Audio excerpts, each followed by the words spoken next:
One of the government's big hopes is that their production-linked incentives will lead to more manufacturing coming into India, especially at a time when MNCs are looking to diversify their supply chains in a China plus one strategy.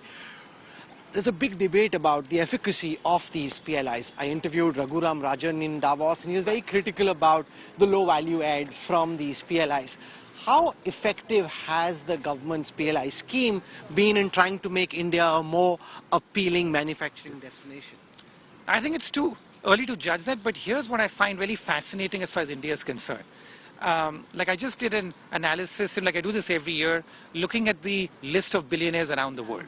Now, if you look at India, we have 169 billionaires in India.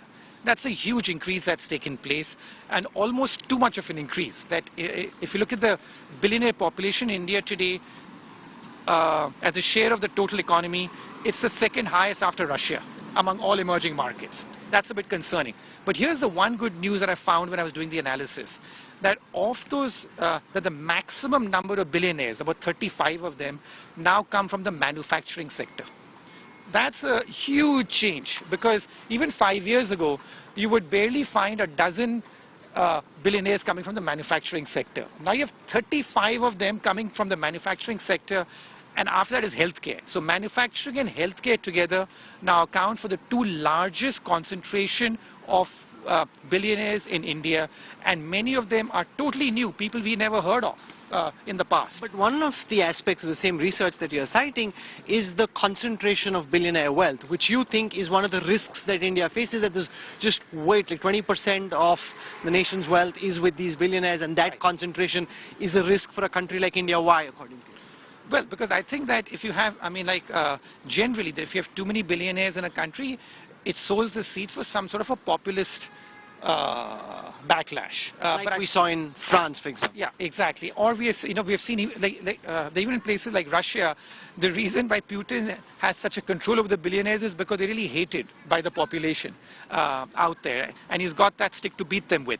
But I think that there are two other aspects of the analysis. I think that billionaires are celebrated for wealth creation if they are creating their wealth in sectors which are generally seen to be independent, not because of government connections. And also, I think billionaires who are self-made are more celebrated than billionaires who have just inherited their wealth. So in India's case, the two negative scores on that analysis is that the share is very large.